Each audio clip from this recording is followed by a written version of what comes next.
very encouraging. To see this kind of enthusiasm at 8 o'clock in the morning is really wonderful. You know, I am, my experience as a, life experience, you're right, the number one accomplishment I have is the 4 children that we've raised.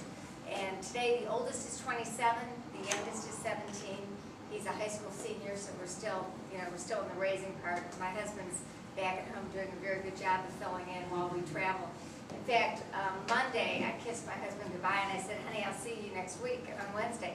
He said, no, you mean Wednesday, like in 2 days. I said, nah, I mean a week from Wednesday. But he's been a very good sport about it.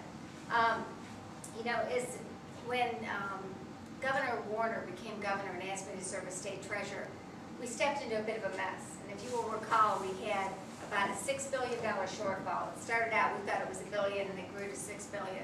And we were dealing with rating agencies that were really furious because Virginia had not been fiscally prudent. And we had to work hard to maintain our AAA credit rating to get the state back on track. I was the state treasurer. We cut our budget 23%, made a lot of hard decisions, but kept the Commonwealth doing what it needed to do for the citizens. And from there we did. We were rewarded by having our AAA reaffirmed, being named Best Managed State. Then in Governor Kane's term, we were picked as the best state to do business in 6 times now. And the most recent one was the best state, one of the top 5 states in which to begin a small business, which in this economy is really quite an accolade, because it is a small business that's really the glue that keeps Virginia together. And we've been named the best state in which to best managed state again, and the best state in which to raise a child. But all those bests are only important to a point. And then there's a point where you have to look at where we've got some issues. And right now the state unemployment rate, it was announced yesterday, has gone to 7.2%. We have people all over the Commonwealth that are hurting. In Martinsville, which is just 45 minutes away, the unemployment rate is close to 22%. So we've got to worry about getting people back to work. We've all been through tough times. When I was in high school, I was 60, I just turned 16, and it was the early 70s, and the economy came to pretty much a standstill. And they weren't building roads. Road building just stopped. And my dad had a job that really depended on road building, so he was essentially out of work. And my mom went to work selling aluminum siding from the kitchen table. And I went to work at a town mechanic shoe store the day I turned 16. And I was the cashier, which I guess was the beginning of my finance experience. But in that position, I got my first paycheck. And I took it home and I gave it to my folks. And then I got my second paycheck, and I thought, well, I'm going to cash this and do something with it. So I went to the bank and I cashed it. And I went to the department store and I bought an expensive bottle of designer red nail polish. I can't remember now what brand it was, but Clinique or something. And I took the polish home and I expected my mom to say, that's awesome, let's go paint our nails, let's do something fun. She looked at me and she was totally appalled. And she said, I can't believe that with as much trouble as I'm having feeding the family and paying our mortgage, you waste money on nail polish. So to this day, I still can't really buy red nail polish. But I know what my family was going through, and that's what families in Martinsville are going through. Families all over the Commonwealth are going through, and we've got to make sure that we actually help them. And that's what made turning away $125 million of unemployment benefits last spring, when the General Assembly turned it away. The House Republicans turned it away. So appalling. Because here are people that are trying to work part-time to make ends meet. They're trying to do what they can to get retrained so that they can get another job. And we said, sorry, we're not going to help you out. That is just patently unacceptable. We've got one major job in the next 4 years, and that's to get people employed. We need to go back to the days where we had an unemployment rate in the 3 and 4% instead of the 7%. We need to make sure that we tackle the problems of Southside and really get people working. I've been talking about that since March. In fact, actually I've been talking about it since I entered the race in August. But since March I've had something on my website, which is an economic plan, and talks about what we need to do to turn the economy around. Today we're going to have a forum, a roundtable in Martinsville at 10, where we're going to talk about some of those ideas. But let me just give you a few issues. The first is the Governor's Opportunity Fund. We've been fighting to increase that fund ever since Governor Warner took office. The House Republicans keep cutting it. I think it's because it's called the Governor's Opportunity Fund, and there was a Democratic governor. I don't know, I can't explain exactly what the problem is. But ultimately, we've got to increase that fund, and we really need two funds. One for what I would call 21st century businesses. Those are the businesses that are really going to take us into the next several decades. Green energy, biotech, the things that are really going to create high-paying jobs that are going to be transformative.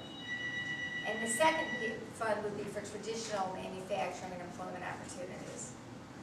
We also have to work in helping companies raise capital. As a small business owner, I know how hard it is to get money to run my business. As a lawyer before I got into government, I helped other companies and banks raise capital to grow their businesses. And Virginia is not very aggressive. You know, all over the country, different states are doing very creative things. Yes, last July 1st, I guess, Tennessee had a law go into effect where they're actually offering tax credits to put money into a venture fund for business, for like insurance companies and banks to put money into a venture fund. And then that venture fund will only be used to fund businesses that are located in Tennessee and meet certain criteria.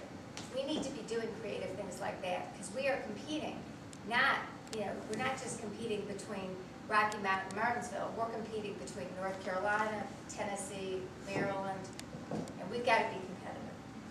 The second thing is education.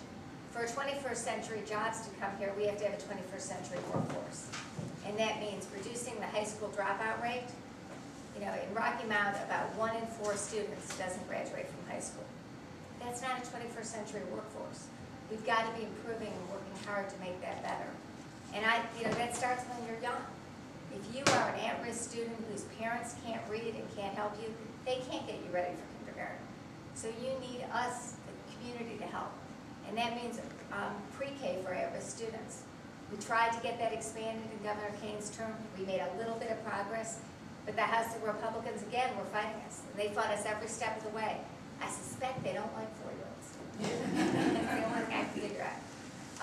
We need to make sure that we're working with kids that have passed their 4. You know, we're not going to get everybody with their 4.